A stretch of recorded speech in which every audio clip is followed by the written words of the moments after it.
ৰাজ্যত চৰকাৰী আদৰ্শ মহাবিদ্যালয়ত অৱসৰপ্ৰাপ্ত অধ্যাপকক নিযুক্তি দিবলৈ লোৱা ঘোষণাৰ পিছতে এতিয়া ৰাজ্যজুৰি প্ৰতিক্ৰিয়াৰ সৃষ্টি হৈছে আৰু এই মুহূৰ্তত মই উপস্থিত আছোঁ ধেমাজি মহাবিদ্যালয়ৰ অৱসৰপ্ৰাপ্ত উপাধ্যক্ষ ডক্টৰ বনজিৎ ভট্টাচাৰ্যৰ সৈতে আৰু তেওঁৰ সৈতে আমি কথাখিনি পাতিবলৈ চেষ্টা কৰিম যিহেতু বিভিন্ন স্তৰত বিভিন্ন মহলত এতিয়া ব্যাপক প্ৰতিক্ৰিয়াৰ সৃষ্টি হৈছে পুনৰ অৱসৰপ্ৰাপ্ত অধ্যাপকসকলক নিযুক্তি দিবলৈ লোৱাক লৈ এই সন্দৰ্ভত আপোনাৰ প্ৰতিক্ৰিয়া কেনেধৰণৰ হ'ব?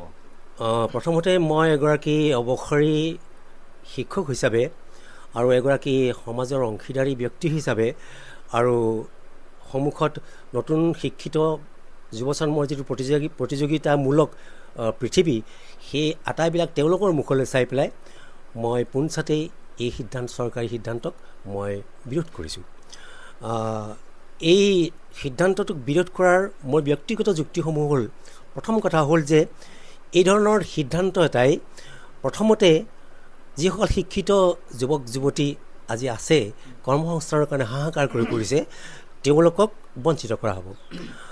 ২ নম্বৰ কথা হ'ল যে অকল বঞ্চিত কৰাই নহয়, দীৰ্ঘদিনলৈকে ভৱিষ্যতলৈকে তেওঁলোকক মানসিকভাৱে তেওঁলোকক ভাৰাক্ৰান্ত কৰি তোলা হ'ব আৰু এই ভাৰাক্ৰান্ত মানসিকতাই সমাজ অস্থিৰতাক পৰোক্ষভাৱে অৰিহণা যোগাব। গতিকে সেইটো এটা সমাজৰ কাৰণে ক্ষতিকাৰক কথা হ'ব। ২ নম্বৰ কথা হ'ল যে চৰকাৰী মহলে যিটো যুক্তি দাঙি ধৰিছে যে অভিজ্ঞতা সম্পন্ন শিক্ষক নথকাৰ কাৰণে শিক্ষানুষ্ঠানৰ শিক্ষাৰ্থীৰ সংখ্যা কমি আহিছে, এইটো এটা তৰল এটা যুক্তি। কাৰণ এখন শিক্ষানুষ্ঠানৰ শৈক্ষিক পৰিৱেশ নিৰ্মাণৰ কাৰণে তাৰ নেতৃত্বত থকা ব্যক্তিসকল বা পৰিয়ালবৰ্গ দায়িত্ব আছে। তাৰোপৰি চৰকাৰী মহলেও সংশ্লিষ্ট চৰকাৰী মহলেও তাক তত্বাৱধান কৰিব বা কৰাটো উচিত।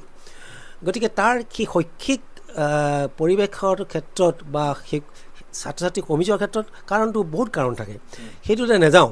কিন্তু যে এই অভিজ্ঞতাপূৰ্ণ শিক্ষকসকলক যে পুনৰ নিযুক্তি কৰাৰ কথা কৈছে, পুনৰ নিযুক্তি তেওঁলোকে ইতিমধ্যে অৱসৰ ল'লে, তেওঁলোকে এটা চৰকাৰী পেঞ্চনো পাই আছে, আকৌ তেওঁলোকক এটা বেতন দি পেলাই পুনৰ নিযুক্তি। আৰু তাত কোৱা হৈছে যে অভিজ্ঞতা এতিয়া চাওক যে আজি যিসকল শিক্ষকে আজি অৱসৰ লৈছে তেওঁলোকে আজিৰ পৰা প্ৰায় ৫০-৬০ বছৰ আগতে এটা নিৰ্দিষ্ট পাঠ্যক্ৰমৰ মাজেৰে তেওঁলোকে পঢ়া শুনা কৰি মাষ্টাৰ্ছ হৈছিলে, স্নাতকোত্তৰ ডিগ্ৰী লৈছিলে, কলেজত নিযুক্তি পালে আৰু তেওঁলোকে যিটো শিক্ষা পদ্ধতি শিক্ষাদান কৰিলে সেই সময়ৰ পাঠ্যপুথি বা পাঠ্যক্ৰম আৰু আজিৰ পাঠ্যক্ৰম বা পাঠ্যপুথিৰ আকাশ পাতাল পাৰ্থক্য। বিশেষকৈ আজিৰ তথ্য প্ৰযুক্তিৰ দিনত পাঠ্যক্ৰমৰ বা NEPও আহিছে এতিয়া, গতিকে পাঠ্যক্ৰমৰ যথেষ্ট সলনি হৈছে। মই নকওঁ যে আজি যিসকল অৱসৰ ল'লে তেওঁলোকে এইবিলাকৰ অজ্ঞ, কিন্তু যি নতুন তথ্য প্ৰযুক্তিৰ নিৰ্ভৰ যিটো পাঠ্যক্ৰম সেই পাঠ্যক্ৰমত কিন্তু বহুত ন কাৰিকৰী কথা আহিছে আৰু বহুত বুজন সংখ্যক অৱসৰী শিক্ষকে ইয়াৰ লগত সম্যকভাৱে পৰিচিত নহয়। গতিকে তেওঁলোকৰ যেতিয়া শ্ৰেণীকোঠাত তেওঁলোকে পাঠদান কৰিব যাব তেতিয়া এই তথ্য প্ৰযুক্তিৰ যিটো আজি পাঠ্যক্ৰমৰ যিটো ধৰণ বা যিটো শিক্ষাদানৰ পদ্ধতি সেই পদ্ধতিত তেওঁলোকে ১০০% তেওঁলোকে সেই অভিজ্ঞতা তাত বিলাব নোৱাৰিব। গতিকে তাৰ ফলত বঞ্চিত হ'ব শিক্ষাৰ্থীসকল। তাৰ সমান্তৰালকৈ যিসকলক ৫০% নতুন শিক্ষাৰ্থী আহিব তেওঁলোক কিন্তু আপডেটেড। গতিকে তেওঁলোক আৰু এই অৱসৰী শিক্ষকৰ মাজত এটা তাৰতম্য শ্ৰেণীকোঠাতে দেখা যাব আৰু এইটোৱে শিক্ষাৰ্থীসকলৰ মাজত এটা শ্ৰেণীকৰণ কৰিব আৰু তাৰ ফলত কিন্তু এই শিক্ষকসকল তেওঁলোকেহে লজ্জিত হ'ব। গতিকে এই অভিজ্ঞতা হয় সন্মান সহকাৰে কওঁ যে আজি যিসকলে অৱসৰ ল'লে তেওঁলোকৰ প্ৰশাসনিক দিশৰ অভিজ্ঞতা আছে, শ্ৰেণী নিয়ন্ত্ৰণৰ ক্ষেত্ৰত অভিজ্ঞতা আছে, কিন্তু তথ্য প্ৰযুক্তিৰ যিটো নতুন পাঠ্যক্ৰম তাৰ লগত সম্পূৰ্ণ তেওঁলোকৰ অভিজ্ঞতাপূৰ্ণ হৈছে বুলি মোৰ কিন্তু মনে নধৰে। গতিকে এই ধৰণৰ নিযুক্তিয়ে শৈক্ষিক পৰিৱেশ বিনষ্ট হৈ কৰিব। আৰু ২ নম্বৰ কথা হ'ল নতুন প্ৰজন্মৰ মাজত এটা প্ৰত্যাহ্বানটো আকৌ বঢ়াব, তেওঁলোকৰ মাজত মানসিক বিদ্ৰোহ হ'ব আৰু সমাজত ই এটা বিৰূপ প্ৰতিক্ৰিয়া সৃষ্টি কৰিব। গতিকে চৰকাৰখনে বিশেষকৈ যিসকল মেধাসম্পন্ন উচ্চ শিক্ষিত নিবনুৱা যুৱক যুৱতী আছে তেওঁলোকক জীৱনক লৈ আচলতে হেতালি খেলিছে নেকি? একেবাৰে সেইটো সঁচা কথা। কাৰণ যেতিয়া তেওঁলোকৰ সম্পূৰ্ণ অভিজ্ঞতা থকাৰ পিছত বা তেওঁলোকৰ বিদ্যায়তনিক অৰ্হতা থকাৰ পাছতো তেওঁলোকক এটা নিৰ্দিষ্ট নিযুক্তিৰ পৰা বঞ্চিত কৰা হ'ব, তেতিয়া নিশ্চয়কৈ তেওঁলোকৰ ভাগি পৰিব আৰু সেই যিটো মানসিক যিটো তেওঁলোকৰ ভংগুৰ অৱস্থা সেই অৱস্থাটোৱে অকল পৰিয়াল এটাৰ মাজত সীমাবদ্ধ নহয়, সমাজখনলৈকে বিয়পি পৰিব আৰু অদূৰ ভৱিষ্যতে ই এটা সামাজিক অস্থিৰতাত অৰিহণা যোগাব।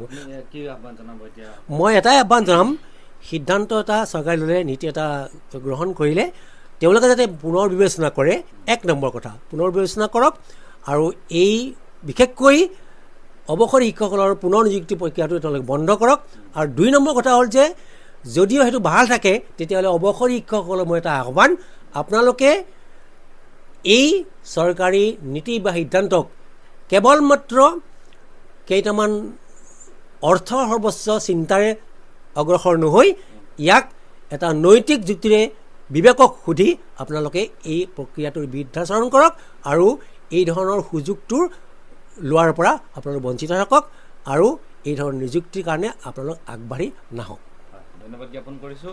এয়া আছিল ধেমাজি মহাবিদ্যালয়ৰ অৱসৰপ্ৰাপ্ত উপাধ্যক্ষ ডক্টৰ বনজিৎ ভট্টাচাৰ, আৰু তেওঁ ইতিমধ্যে উল্লেখ কৰিছে এই বিষয়টোক লৈ এতিয়া ৰাজ্যজুৰি বিভিন্ন মহলত প্ৰতিক্ৰিয়া সৃষ্টি হৈছে। তেওঁ নিজৰ ব্যক্তিগত যিটো মতামত, এই মতামত দাঙি ধৰিছে আৰু এই যিটো চৰকাৰে সিদ্ধান্ত লৈছে, এই সিদ্ধান্তক পুনৰ বিবেচনা কৰিবলৈ তেওঁ ইয়াৰ যোগেদি আহ্বান জনাইছে।